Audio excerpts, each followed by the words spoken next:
Street protesters are again packing into Zuccotti Park in New York City. Some pictures of what's been going on there over the past couple of days.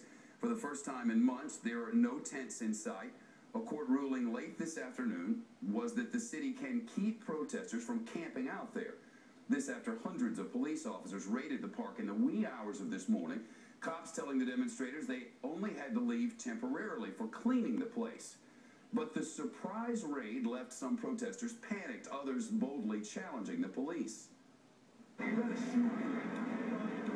Yeah, I'm ready to die for this, are you?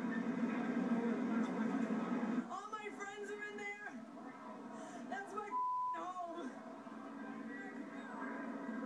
I don't know, but I'm no use in jail. They're taking away everything and we're not leaving. Who's back? Who's back? Who's back? Some protesters chained themselves to fences using bike locks. The police replacing those chains with cuffs.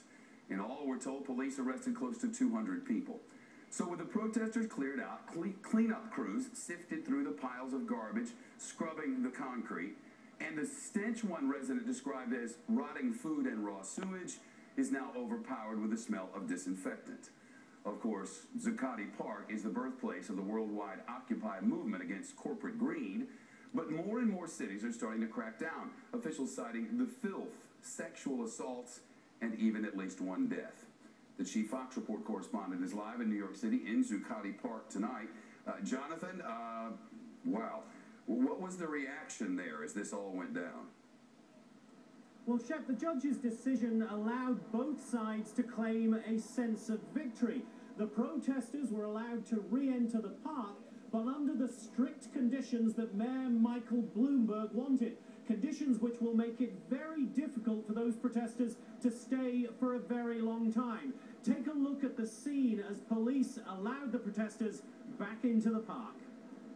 This is the scene with the park just reopened. The police and security guards checking everyone coming in, funneling them through a narrow entryway so that they can make sure that nobody is bringing in anything that would enable them to sleep here comfortably overnight. No tents, no sleeping bags, nothing which would help them stay here once the weather gets colder and wetter, which it is due to do in the next couple of days. A lot of people coming back in, though. It's something of a victory, they say.